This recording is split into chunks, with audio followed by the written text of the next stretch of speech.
Good morning, everybody. Happy new week. Hope you had a warm weekend. It's super chilly here in Melbourne. It was bloody freezing at the gym this morning. The weights like froze my fingers off. But anyway, got the week started and underway, and very excited for today's live. And just to reconnect with you guys, we had a wonderful weekend with mum and the kids. We went to an escape room this Saturday just gone and escaped in an hour and a half instead of an hour, but doesn't matter. The people over there were really lovely because obviously we had the disadvantage of having kids. Good morning, Megan. Great to see you on the call. So we're going to talk a little bit about, well, when I go on obviously holidays and I enjoy my reading, I like to obviously highlight and underline things and have little aha moments along the way. And I thought I'd share today one of the aha moments from a book that I was reading recently, which is The Leader That Had No Title by Robin Sharma. And we can discuss some of these takeaways and dissect them in a little bit more detail. Yes, it's freezing outside, but in my house it's nice and toasty. Thus why you guys are seeing me in a singlet-like top. Another one of my little Superman tops from my Thailand adventure, from my special shop that I go to over there. So, all right, I'm just going to do a quick share of these lives across the couple of groups that they go into, and then we are going to get the morning underway. And good morning to lots of Amanda, Katrina, Manya, Christine. Great to see you guys, and I look forward to seeing some of you at the masterclass tomorrow. Tomorrow is the Speak for Profit masterclass here in Melbourne that Francesca and I will be hosting for both of our communities. 2 full days on how to monetize your business through speaking. Oh shoot. I just shared the live into the wrong group, but that's okay. It's one of my other groups that I don't normally see. That's what happens when you try to talk and type and do a million and one things all at once. All right, so so we're going to do the Speak for Profit masterclass. Viv's just arrived, and this morning we're going to go print all this different stuff, as well as we're trying to get in contact with the venue to see if we can set up this afternoon so we don't have to do it first thing in the morning. There's always so many things: video cameras, computers, projectors, product tables, all this sort of stuff to set up. So I want to go there across today so they don't have to rush in the morning. We can just enjoy hanging out with our awesome clients for the next couple of days. Awesome, guys. All right, so the Leader That Had No Title.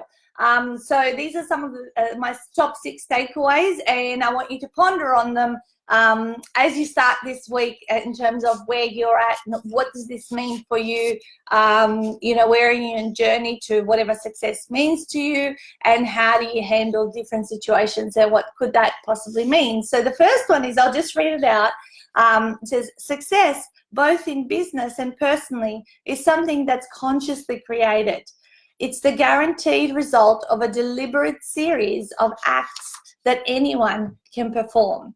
Okay, so why I sort of highlighted this one and why I'm covering it off this morning is because something similar was said to me by one of my mentors in the early years. I think it was like about the start of the 3rd year or 2.5 years in, and she said to me, Nat, success is not a matter of luck or coincidence. It's actually a sequence of logical steps that people take, and some will get there sooner and some will get there later, depending obviously on their abilities, skills, resources, all that kind of stuff. But it's available to anybody. And this just reaffirmed what she had said to me, and that's why I highlighted, and I want to share it with you, because I'm sure some of you might be at that early stages of your journey, whether you're kind of wondering, is this really going to work for me? Have I got what it takes within me to be successful, or to have the level of success that I envision? Because everyone's level of success is completely different. what you think or want in your life will be different from the person next to you. And you know, some people, it might be gazillions, billions of dollars, like you know, Donald Trump's empire, and other people are super happy and feel super successful running a six-figure business, you know, and having time abundance, and that is what is important to them.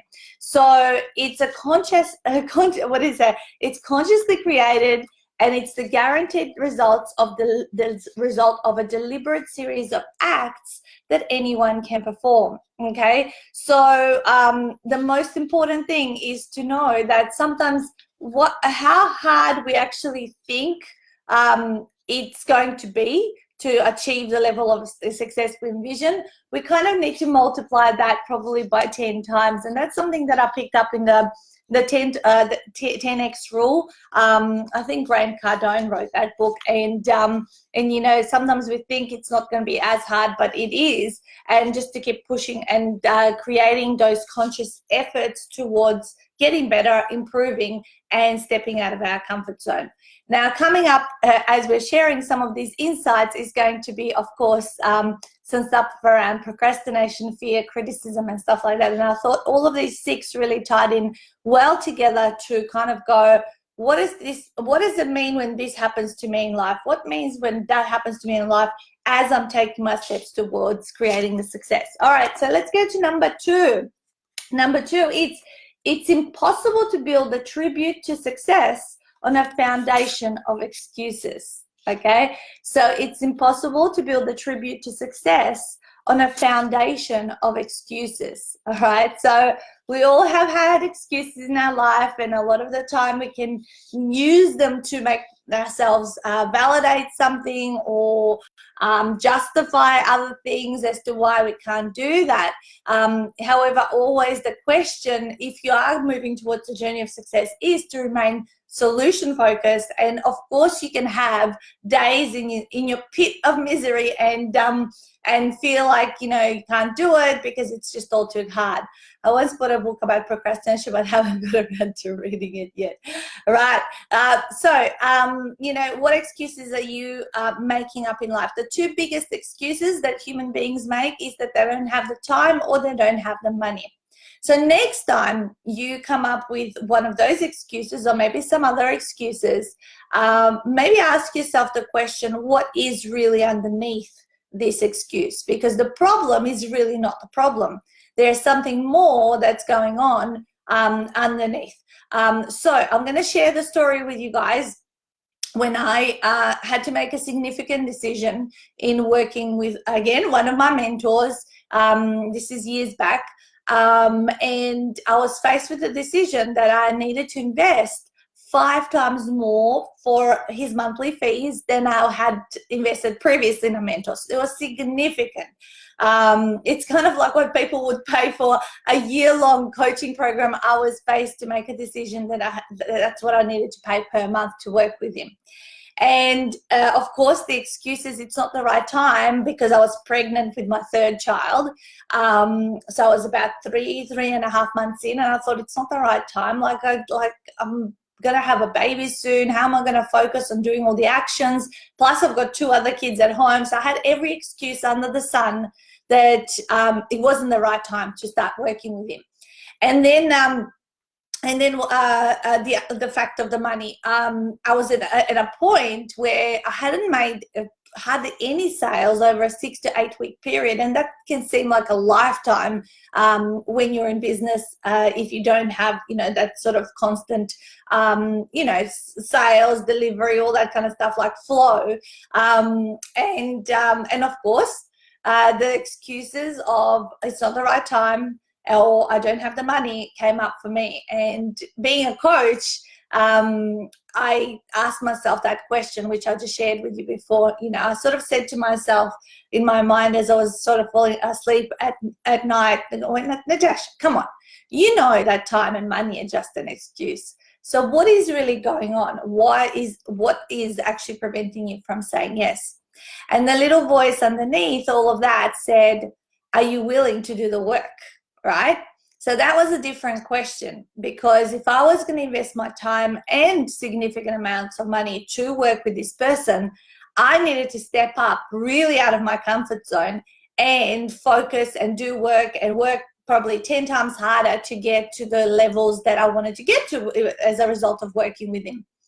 And so then I reflected upon what has my past behavior been with mentors and programs when I do it. Do I do the work? Do I remain coachable? Do I get a return on investment? And answers to all of those questions is yeah, hell yes, because when I invest the time and money and I'm getting help from someone, I'm going to do what they say. And so knowing that, I know it's not the ideal time, but you're also kind of in a bit painful position, whereas you're the only breadwinner. So if you don't commit to this journey, that could mean in 6 months' time that, someone has to go get a job in order for this third child to be supported and all this sort of stuff, because the business was not making, the revenue where I wanted it to be. So I took the leap of faith. And I said, yes, I will work with this particular mentor, remove the core excuses or all those surface excuses that it's not the right time or not, I don't have the money. And as a result of taking this leap of faith, because it was a leap of faith, you don't know how things are going to turn out. You don't know if you're going to get your return on investment. You just got to trust yourself. You're going to do the work, right? And that you're going to follow through. So the point is that I did do the work. It was bloody hard because I was pregnant and I wasn't getting any smaller. Started growing, the baby more and more in my tummy, and just kept getting out there and doing things and pushing. The first 8 days, I made $80,000 in sales. In the first 8 weeks, we did $250,000 by remaining coachable, doing all the work. And of course, as I had the third child, I was able to transition fully from doing one-on-one work to one-to-many work. So in hindsight, but we don't have the luxury of hindsight, guys, right? We have to be brave to step out and back ourselves and know that we're going to do the work and actually do the work. Like what I said in the earlier point is the guaranteed results of a deliberate series of acts that anyone can perform, right? Just like when I teach my guys to author their books, their very first books, they're taking a leap of faith, into the journey, not knowing how it's going to unfold. But I say, if you're going to do the work, you don't have to worry about time or money. It's going to happen because everyone who puts in the work gets rewarded at the end of the day. Okay, the right type of stuff. And this is why we hire mentors, is to do the right things and not waste time on stuff that, is trial and error. So think about that. If you're worried about investing in someone, a program, a person, whatever it is, are you really stealing your own time and making it harder on yourself to work out what are the right things to do? Okay. Morning, Trish. Great to see you. Can't wait to see you in a couple of weeks. All right, you guys. So number 3 of the 6 insights is focus. Married with time produces mastery. So, okay, focus married with time produces mastery. So if you're early on in your journey, you could be doing many things and feel like you're stretched left, right, center, up and down. But I have some good news for you, because the more you figure out things that work for you and consciously declutter the things that don't, you are going to sharpen your focus over a period of years to a point where you can, really just focus on whatever your one thing is. And obviously over a period of time, you will refine.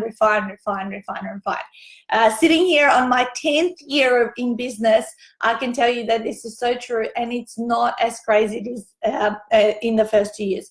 But focus is essential to success.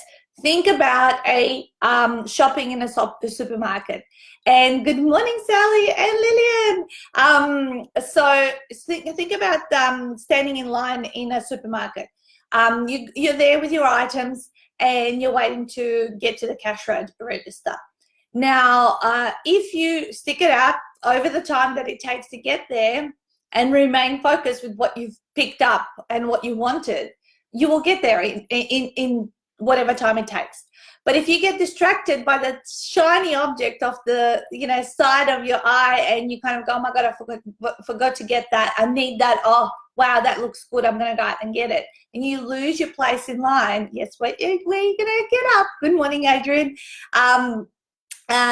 You're going to end up at the back of the line, which means the point here is get in line and stay in line, you guys. Of course, you got to pivot and figure out things in the early days until you find your signature thing. But once you find your signature thing, that's the thing. You have to even become more of an expert in, more focused, study more, like, just the develop that deep mastery, which is where people see the value and why they would hire you. Focus is married with time, produces mastery. So what is it? Maybe think about in the next week or so, or review at every end of the year.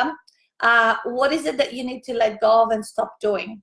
Every year I have done less and less things that I know are taking away my time from creating the mastery towards my one thing, right?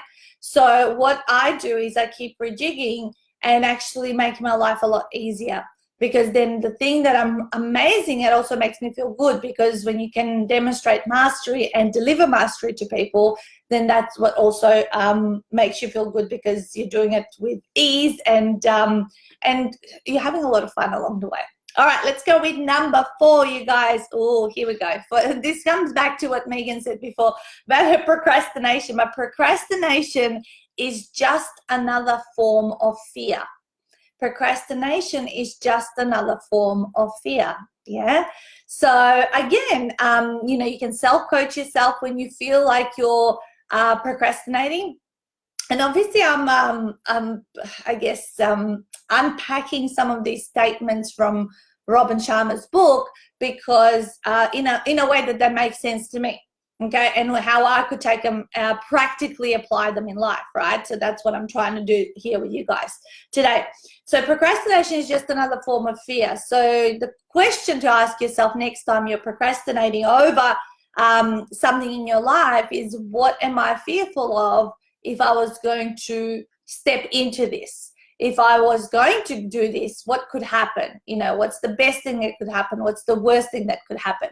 And maybe journal some of those things, or maybe think back to a thing in the past that you procrastinated over, and maybe in reflection and hindsight now have a look at, what was it? What was it that, held me back? But when you did it anyway, what was the outcome of it? So it's really, really, really important. I often share in my half-day workshop the cure to procrastination. So I'll share that with you guys today. And that is, the cure to procrastination is when you make a commitment to someone else. So what is it that, you have been procrastinating over that you can somehow trick yourself into making a commitment to someone else to see it, see it through? For our authors, that is, sorry, I got a hair in my, that's really hurting me.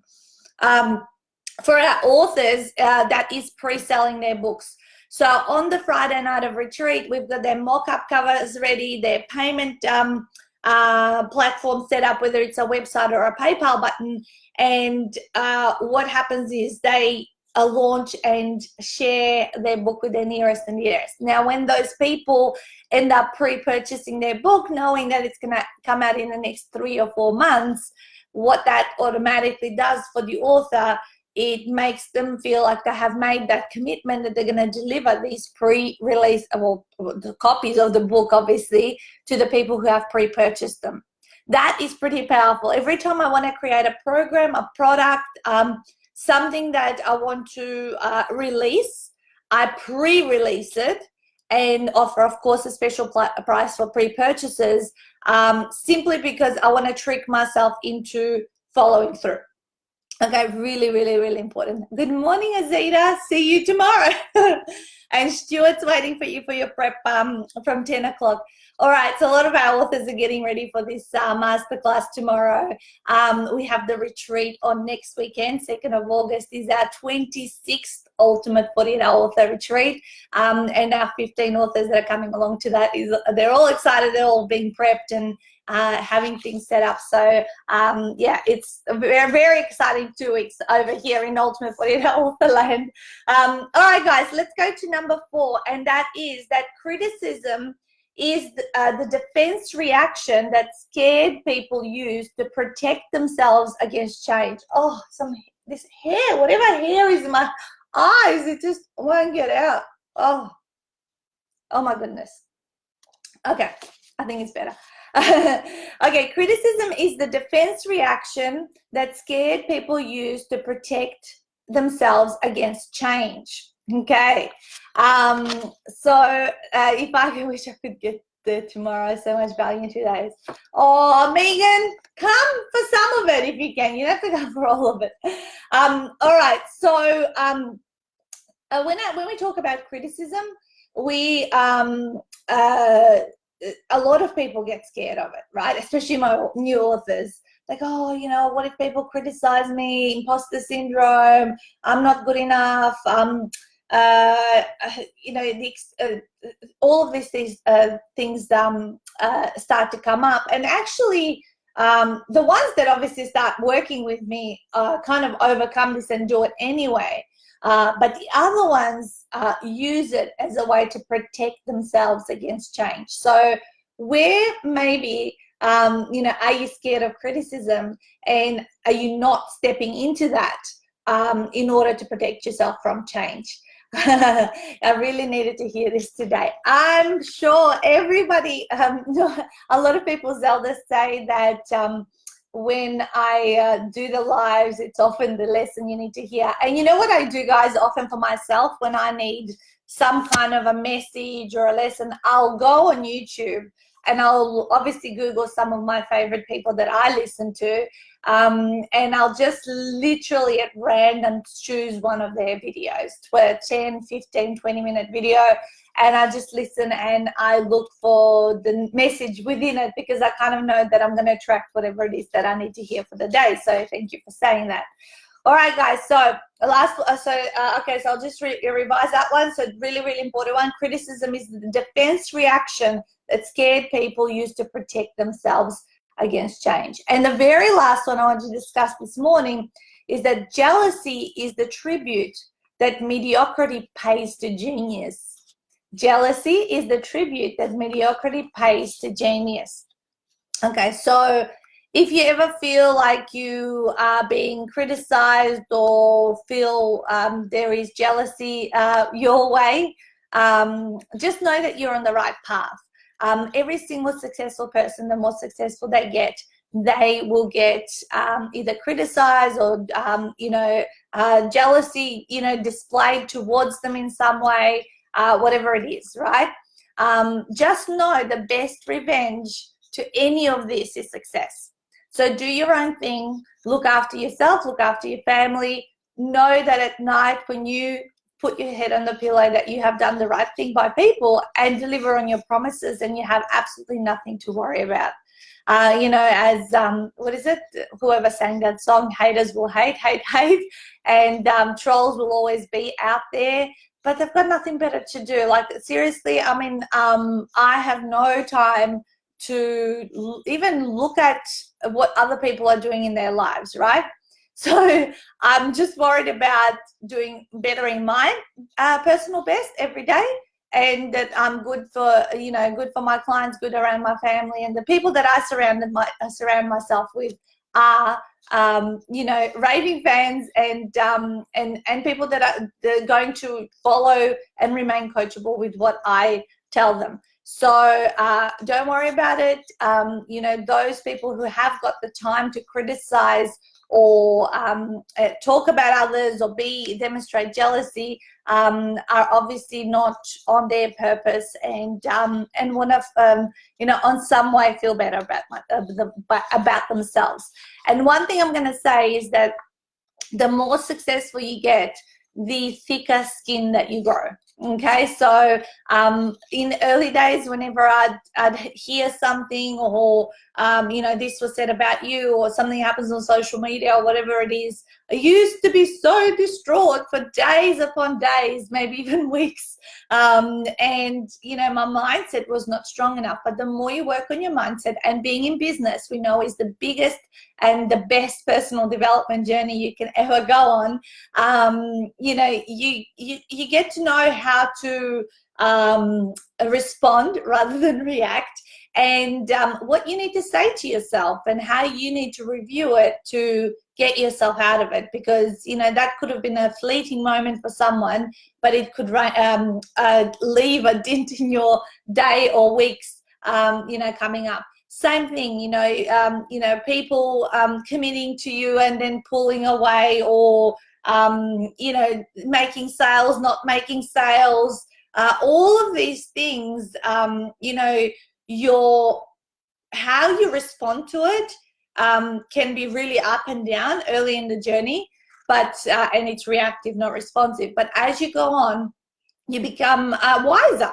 You become wiser, knowing that you know, the low times don't stay around for too long, as long as you keep out taking action, right? You know, and you're going to have the peaks and troughs, but at the end of the year, everything generally will average out at a certain point, and you can really predict where and what goals are achievable, and you can set those accordingly. So really, really happy to have moved past the stages of reaction and being able to respond. And of course, having people around you that you can also share some of your stuff, or makes the problem, you know, what is it? A problem shared is a problem halved. Often, you know, I'll just have a talk out with Stuart about something, and I never, you know, react towards anything, you know, in a public situation. So if you have got something that you are upset about, that you want to, you know, blow off, you know, and have a bit of a vent, who is your vent buddy that you can have that conversation with, and then move on with things. Just keep thinking, how do I solve the next problem? Because ultimately, the happiness in life is all about solving problems. Truly, what makes us happy is being able to solve our problems and keep getting better every single day. So I hope that what we said this morning has been valuable to you guys. Let's just summarize the 6 top takeaways from this particular book, The Leader with Had No Title by Robin Sharma, that I kind of unpacked a little bit for you guys today, and then we can go and get on with our weeks, right? I love these Monday morning lives because they really do get me into the flow of what I need to do for the rest of the week. So the first one was, success both in business and personally is something that's consciously created. It's guaranteed result of a deliberate series of acts that anyone can perform. That was number 1. Number 2 was, it's impossible to build a tribute to success on a foundation of excuses. Number 3 was, focus married with time produces mastery. Number 4 was, procrastination is just another form of fear. Number 5 was, criticism is the defense reaction that scared people use to protect themselves against change. And number 6 was that jealousy is the tribute that mediocrity pays to genius. So there you go. So those were the 6 takeaways from Robin Sharma's book, and my little stories behind it of how I've seen it, what I foresee. I hope that you know, you guys stick on your path, keep taking that action. And those of you that I'm going to see over the next 2 days, you know, turn up to play 100%, step out of your comfort zone. After all, it is the Speak for Profit Masterclass that we're running for 2 full days over the Skyways, and the rest of you authors who are prepping for the August retreat, you know, keep at it. You know, there are no free lunches, there's no easy magic bullets. We all got to do our steps, and as long as we persist, you know, it's afterwards, it's all about, you know, taking the journey. You know, the end result, you know, when you achieve a particular goal, the feeling lasts for a few moments a day or whatever, then you got to get on and achieve your next goal. So enjoy the journey and the path of it all. Have an amazing week, guys, and I'll see some of you. Oh, if you're in Melbourne, we are doing our next half day on the 6th of August. So that's our next one. I'm actually at home. I'm not flying anywhere till the 20th of August. Can you believe it? I'll have like 5 weeks no flying. I'm super excited to set all of this up for the end of the year. Have a wonderful week, and I'll talk to you next Monday. Bye.